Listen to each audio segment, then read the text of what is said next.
text message came in at 11:47 on a Thursday night. I know the exact time because I'd fallen asleep in the recliner with the TV still on, and my phone lit up on the side table next to my coffee cup. I was 63 years old, and I'd worked 31 years as an electrician before my niece told me I was done. I didn't stay up past 10 anymore, so when something woke me up that late, it wasn't nothing. It was from my granddaughter. She was 9. "Grandpa, are you awake? I don't know what to do." I sat up so fast I knocked the coffee cup off the table. Didn't matter. I was already typing back. "I'm here, sweetheart. What's wrong?" 3 dots appeared, disappeared, appeared again. Then they left. They all left. I woke up and nobody's here and I can't find them. And I looked everywhere. I was already standing up looking for my keys out of pure instinct before I even finished reading it. My wife, June, appeared in the hallway in her robe, squinting at the light. "What is it?" she said. "Emma," I said.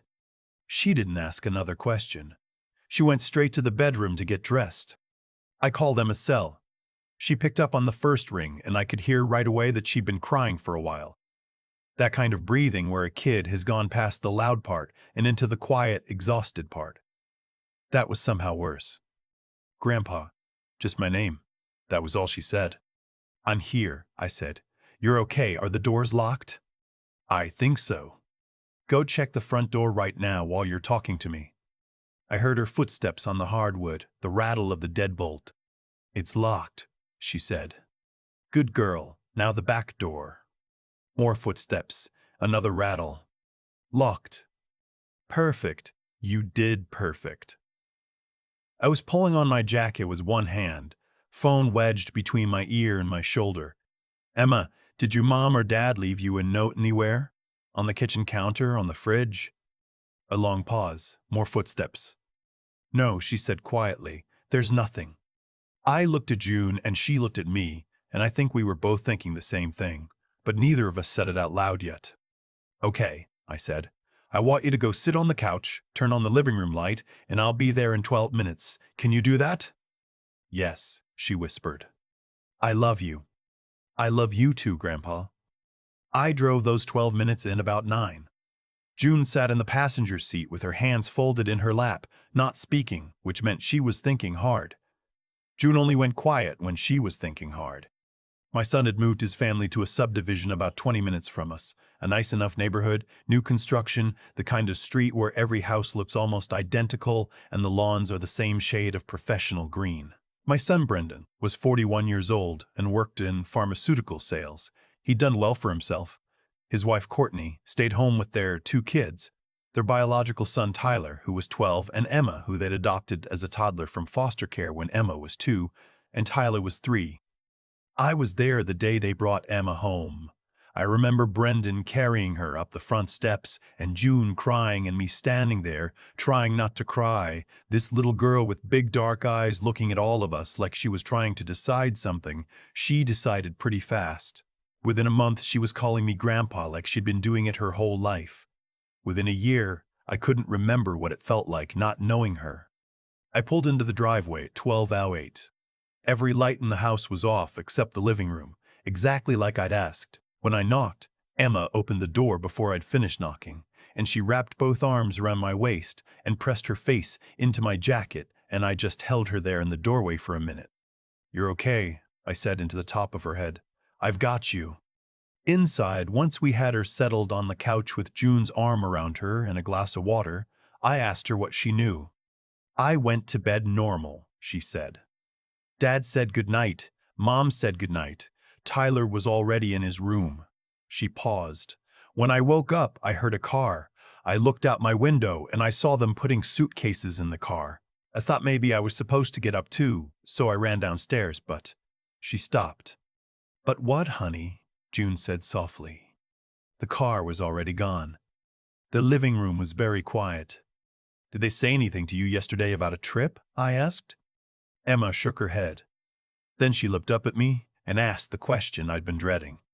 "Did I do something wrong, Grandpa? Is that why they didn't wake me up?" I had been an electrician for 31 years. I had worked in attics in August and crawl spaces in January.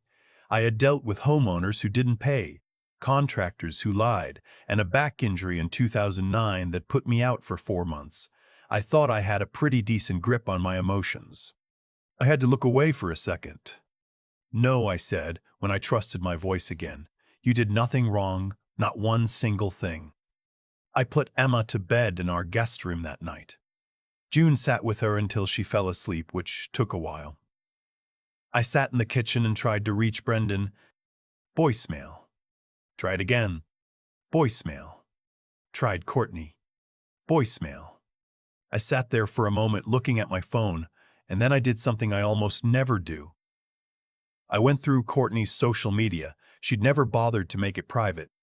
And 3 posts down, I found it. Posted 40 minutes earlier, a photo of the 3 of them. Brendan, Courtney, Tyler, all grinning in front of a departure board at the airport. Courtney had written, "Family adventure begins." Kah! Enticed. 8 days in Orlando. Disney World, here we come. 3 of them. 8 days. Disney World. Emma's favorite movie that year was Encanto. She had a Bruno stuffed animal she'd slept with since she was 6. She'd asked for a Disney trip for her birthday 2 years running. Brendan knew all of this. I knew he knew because I was there when she asked him the previous Christmas, sitting right at my dining room table. He'd smiled and said, "Maybe someday, Bug." She was home alone in a dark house. They were already through security. I made myself set the phone down before I did something I'd regret. I went to the window and looked out at the street for a while. At the yellow glow of the streetlights, at the ordinary quiet of midnight in the small town. I'd wired half the houses on streets like this over the years. I used to joke that I kept the lights on for the whole county. Right then, I just needed to keep my head on straight. June appeared in the kitchen doorway. "She's asleep," she said. I showed her the phone.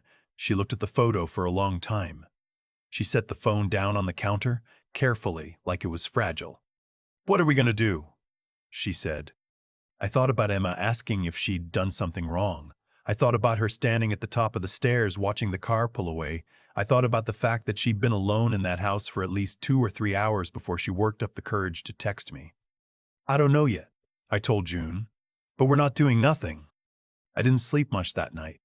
I lay in the dark and turned it over and over.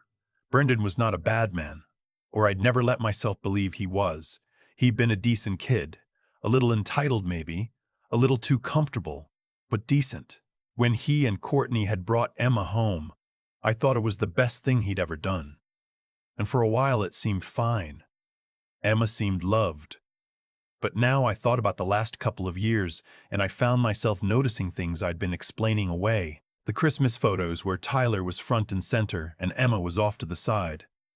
The birthday where Tyler got the big party at the trampoline park and Emma got a cake at home and a Target gift card. The way Courtney sometimes talked about the kids and then, separately, about Tyler. Little things. Things I told myself I was reading wrong. I wasn't reading them wrong. By 6 in the morning, I had a plan. I knew when their flight had left. Courtney had tagged the airport, and the timestamp was right there. I pulled up the Disney World Resort reservations process on my laptop and spent an hour figuring out what I needed to know. Then I called the only travel agent I knew, a woman named Barbara who went to our church and had been doing travel for 30 years. "Barbara," I said, "I need 2 tickets to Orlando and a room at one of the Disney hotels. Today, if possible, it's a family emergency." There was a pause. How much of an emergency are we talking? The kind where a 9-year-old got left behind. Another pause, shorter this time. "Give me an hour," she said. June was already up and making breakfast when I came back downstairs. Emma was still asleep. I sat at the kitchen table and told June the plan. She listened without interrupting. When I finished, she looked at me for a moment over her coffee cup. "You know this could make things worse with Brendan," she said. "I know. And you want to do it anyway." "Emma asked me if she did something wrong," I said. "I want her to know she didn't. I want her to know someone in this family thinks she matters, and I think maybe Brendan needs to hear a few things in person that he won't hear over voicemail." June nodded slowly. Then she got up and went to the bedroom to pack a bag. "That's my wife. 38 years married, and she still does that. Doesn't make a big speech about it. Doesn't argue the point to death." Just decides and moves. Barbara called back at 7:40.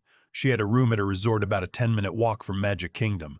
She had 2 flights, one for me and June, one for Emma on a slightly different routing that a friendly gate agent could probably get the 3 of us through together. It was not cheap. I want to be honest about that. Between the flights and the resort and the park tickets, we were looking at something close to $4,000. I was retired and on a fixed income. That was not nothing. I made the call anyway. I called my credit union and moved some savings. I told Barbara to book it. When Emma came downstairs at 8, she was still in her pajamas, still a little red around the eyes, holding Bruno under one arm. She stopped when she saw me at the table. "You stayed," she said. "I'm not going anywhere," I said. "In fact, how would you like to go to Disney World?" The look on her face. I'd wired a lot of buildings over the years. I'd finished jobs I was proud of. Hospital wings, school gymnasiums, a historic theater downtown that we'd spent 8 months restoring. I'd had moments where I stepped back and looked at the work and thought, yeah, that's right. That's what it's supposed to look like. That look on Emma's face was better than all of them. We were at the airport by 11. Emma had never flown before, and she sat by the window and watched everything with her nose almost touching the glass, narrating everything she saw on the tarmac in a running quiet murmur. June had packed snacks and activities in the carry-on. I sat in the aisle seat and tried to figure out how I wanted to handle what came next. I'd tried Brendan twice more that morning, still voicemail.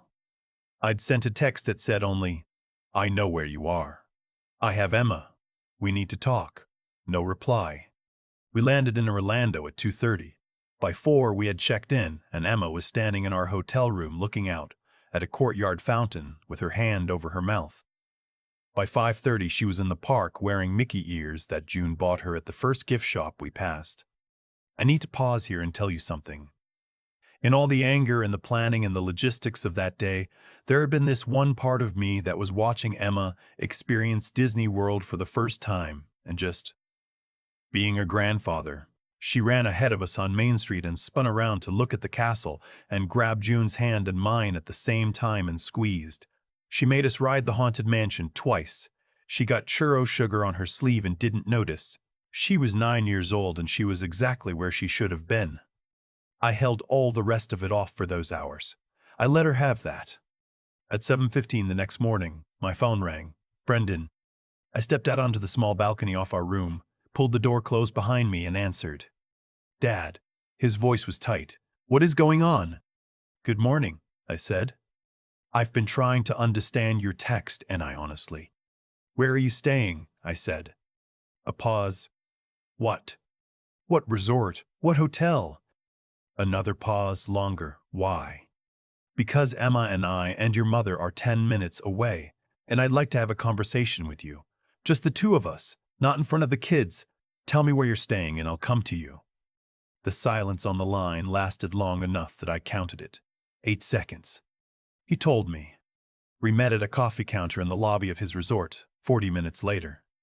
Brendan was already there when I arrived, sitting at a small table with a cup of coffee he wasn't drinking. He'd always looked more like his mother than me, lighter, with a face that showed every emotion whether he wanted it to or not. Right now, it showed something that was trying to be irritation but kept slipping into something else. I sat down across from him. I didn't order anything. "She woke up at midnight," I said, "alone in the house. Every light off. She texted me because she didn't know what else to do." He opened his mouth. I kept going. "She asked me, and I need you to really hear this, Brendan. She asked me if she'd done something wrong. That's what a 9-year-old girl thinks when she wakes up and her family is gone. She thinks it's her fault." Something shifted in his face. "It wasn't supposed to," he started. "I'm going to ask you something," I said, "and I'd like you to answer it honestly. Not the answer that sounds good. The honest one." I leaned forward slightly. "Does Emma feel like your daughter? Like Tyler's sister? Not on paper.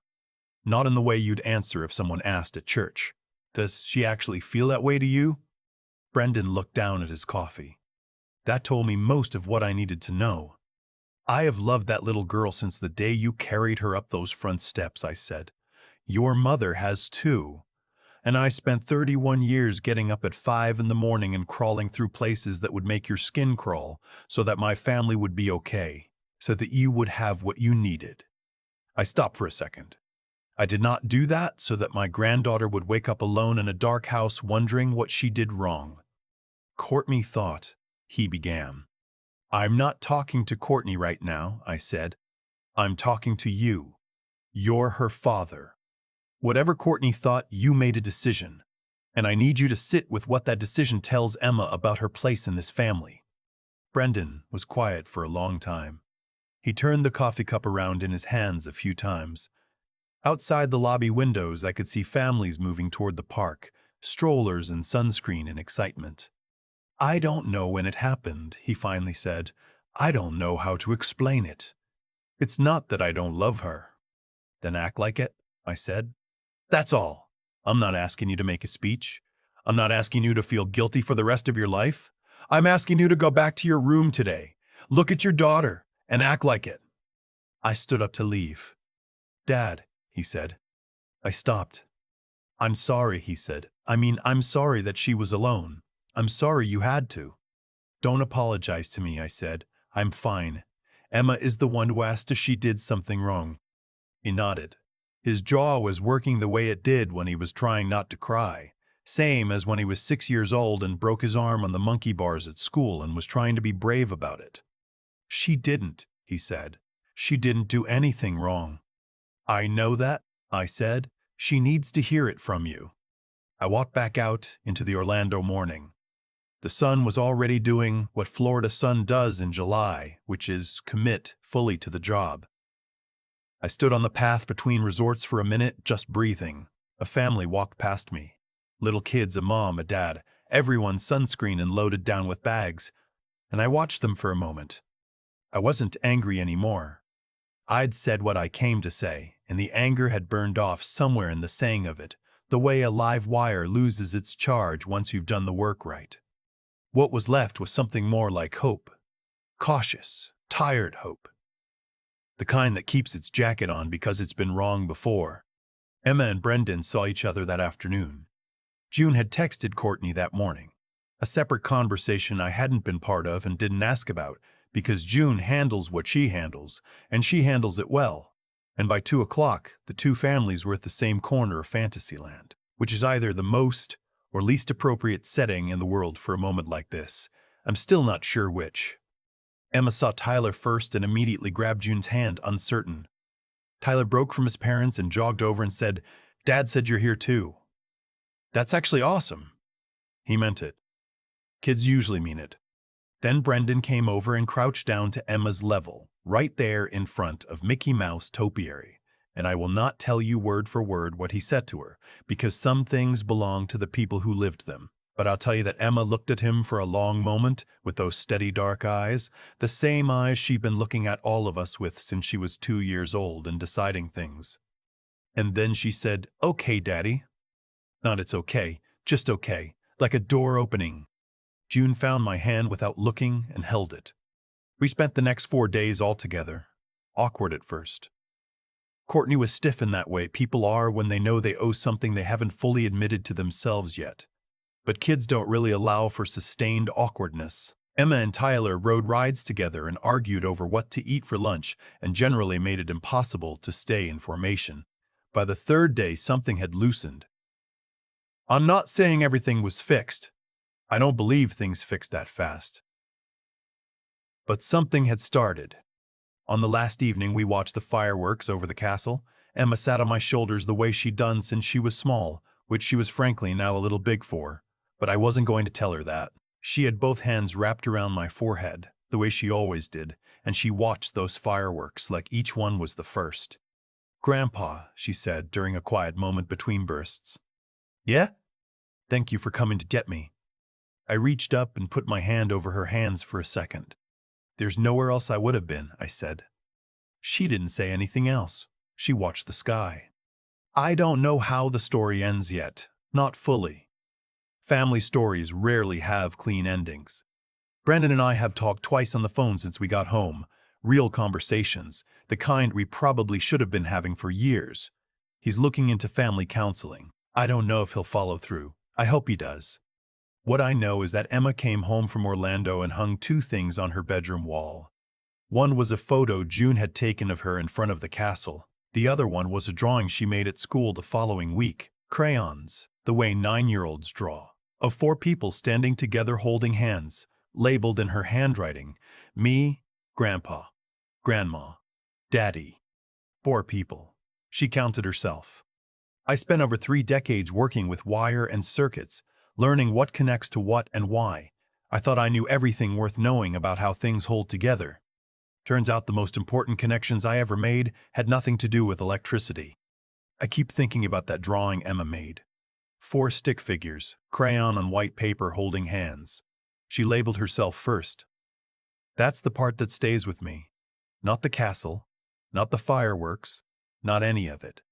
Just that she counted herself. There's something in that worth sitting with. I've been thinking about what actually happened that week. Not the airport logistics or the hotel bill, but the thing underneath it.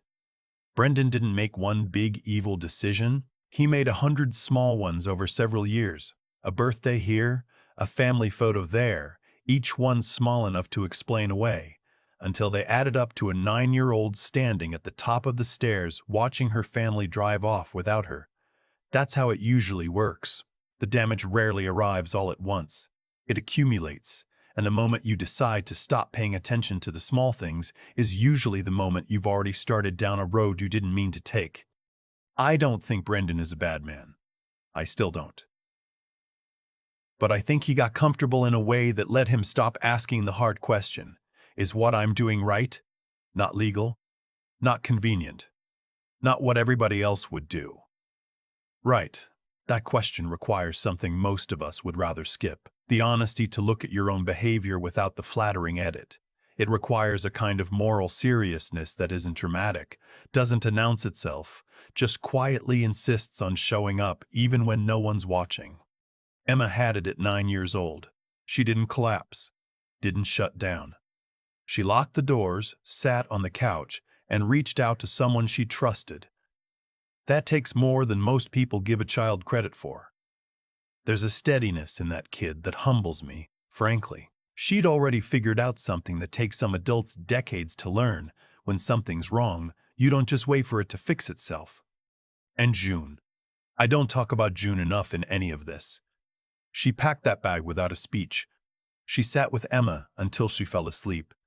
She handled Courtney in a way I never could have, with a patience and precision I've watched her apply to hard situations our entire marriage. Intelligence isn't just what you know. It's knowing what the moment needs and having the discipline to give it that, even when what you want to do is something else entirely. What I keep coming back to is this. The 3 of us, me, June, Emma, each had to draw on something different that week. I had to push through the cost and the anger and the uncertainty and just act, because sometimes that's what love asks of you, and there's no way around it. June had to be wise when I was running on adrenaline, and Emma had to hold herself together in the dark, alone, at midnight when she was 9 years old and had every reason not to. None of us did anything heroic. We just didn't quit. I think that's mostly what it comes down to. Not grand gestures, not perfect parenting or perfect families. Just the decision made over and over in small moments, not to quit on each other. Emma counted herself in that drawing. She belongs in it. That's the whole story right there.